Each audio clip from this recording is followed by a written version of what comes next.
हे दोस्तों, कैसे हो आप लोग। होप करता हूँ सभी लोग बहुत अच्छे होंगे। दोस्तों स्वागत करता हूँ आप सभी का आपके अपने यूट्यूब चैनल पर। दोस्तों अगर आप हमारे चैनल पर पहली बार आए तो सब्सक्राइब बटन दबा दीजिए और बेल आइकन को प्रेस कर दीजिए, जिससे आने वाली नोटिफिकेशन आप कभी ना मिस करें। दोस्तों आज आ गए नई वीडियो के साथ, जिसमें हम बात करेंगे हर 100 साल में महामारी क्यों आती है। दोस्तों बिना टाइम वेस्ट किए स्टार्ट करते हैं। दोस्तों हर 100 साल में क्यों आती है महामारी? क्या है हर सदी में आने वाली इन महामारियों की कहानी? क्यों हर 100 साल में होता है इंसानी सभ्यता पर हमला? क्यों सब कुछ होते हुए भी इन महामारियों के सामने बेबस हो जाता है इंसान? कई देशों में बार बार होता है महामारी का हमला। अभी तक जा चुकी है करोड़ों लोगों की जान। सन 1720, फिर 1820, इसके बाद 1920 और अब 2020। अब ये इत्तेफाक है या कुछ और अभी तक पता नहीं, पर पिछले 400 सालों में हर 100 साल बाद एक ऐसी महामारी जरूर आई है जिसने पूरी दुनिया में तबाही मचाई। हर 100वें साल आने वाली इस महामारी ने दुनिया के किसी कोने को नहीं छोड़ा। करोड़ों इंसानों की जानें गईं, साथ साथ इसने कई इंसानी बस्तियों के नामो निशान तक मिटा दिए। दुनिया में हर 100 साल पर महामारी का हमला हुआ है। फ्रांस के एक छोटे से शहर मार्साइल में 1720 में फैली प्लेग महामारी ने लगभग 1 लाख से ज़्यादा लोगों की जान ले ली। प्लेग फैलते ही कुछ महीनों में 50,000 लोग की मौत हो गई। बाकी 50,000 लोग अगले 2 सालों में मारे गए। बता दें कि उस समय लोगों को इस बीमारी का पता न होने के कारण यह कई शहरों और प्रांतों में फैलती गई और लोगों को अपनी चपेट में लेती गई। धीरे धीरे यह बीमारी एक बाकी देशों में भी फैलने लगी। प्लेग ने भारत पर भी आक्रमण किया। इस बीमारी से संपूर्ण भारत में दहशत का माहौल पैदा हो गया।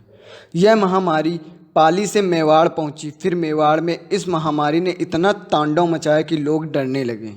यह चूहे से फैलने वाली महामारी थी। इस महामारी से हालात यह थे कि अस्पताल पहुंचने से पहले ही लोगों की मौत हो जाया करती थी। एक सरकारी रिपोर्ट के मुताबिक इस महामारी से 1800 करोड़ का नुकसान हुआ।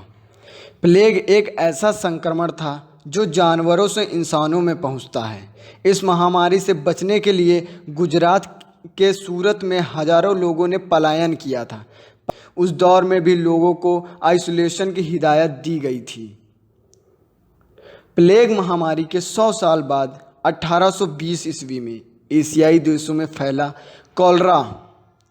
कॉलरा ने ऐसा भीषण रूप धारण किया जिसने Japan, Bharat, Bangkok, Manila, Oman, चीन, सीरिया सभी देशों को अपनी चपेट में ले लिया। बता दें कि कॉलरा की वजह से सिर्फ जावा में 1 लाख लोगों की मृत्यु हुई थी। इस महामारी से सबसे ज़्यादा मौतें थाईलैंड, इंडोनेशिया और फिलीपींस में हुई थी। कॉलरा महामारी के 100 साल बाद 1920 में स्पेनिश फ्लू ने अपने पैर पसारे। बताया जाता है कि इस महामारी की वजह से पूरी दुनिया में लगभग 1.70 करोड़ से 5 करोड़ लोगों की जान चली गई थी। माना जाता है कि यह वायरस अमेरिका से फैला था। उस समय विश्व युद्ध का समय था और यह फ्लू अमेरिकी सैनिकों से यूरोप में फैला था। भारत में स्पेनिश फ्लू को बॉम्बे फीवर के नाम से जाना गया।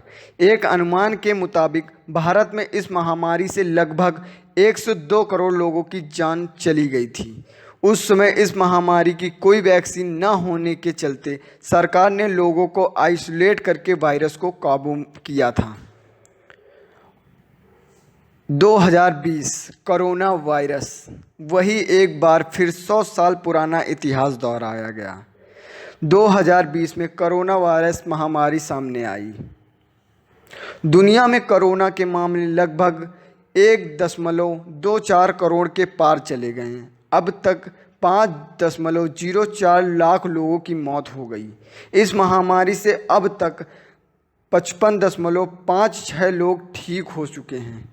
कोविड-19 से अमेरिका में सबसे अधिक लोग प्रभावित हुए हैं।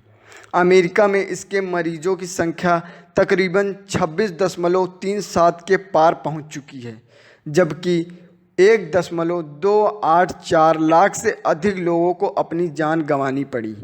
ब्राज़ील, भारत, रूस और पेरू जैसे देशों में भी मरने वालों की संख्या लगातार बढ़ रही है। दुनिया भर में कोरोना के एक्टिव केसेस की संख्या लगभग 41.22 लाख के पार पहुंच गई है। ब्राज़ील और भारत में कोरोना का संक्रमण अब ज़्यादा तेज़ी से बढ़ रहा है। कुल मौत के मामले में ब्राज़ील दूसरे नंबर पर पहुंच गया है, जबकि भारत भी कुल केस के मामले में चौथे पायदान पर आ चुका है। भारत से ऊपर सिर्फ रूस, ब्राज़ील और अमेरिका हैं। अमेरिका की आर्थिक राजधानी न्यूयॉर्क शहर दुनिया में कोरोना वायरस का सबसे बड़ा केंद्र बनकर उभरा है। करीब 83 लाख की आबादी वाला यह शहर अमेरिका की सबसे घनी आबादी वाला शहर में से एक है। दोस्तों, अपने घर पर रहें, मास्क लगाएं और हाथ धुलते रहें और दोस्तों सतर्क रहें। भैया इतना ज़्यादा लाइटली ना लोग स्वस्थ रहो और दूसरों को भी स्वस्थ रहने की हिदायत दो और भगवान से प्रे करो कि जल्दी ये बीमारी ठीक हो जाए। और दोस्तों अगर वीडियो लाइक कर देना, कमेंट कर देना और अच्छी लगे तो भाई लोग शेयर भी कर देना। दोस्तों thanks for watching, keep supporting, keep watching. धन्यवाद दोस्तों।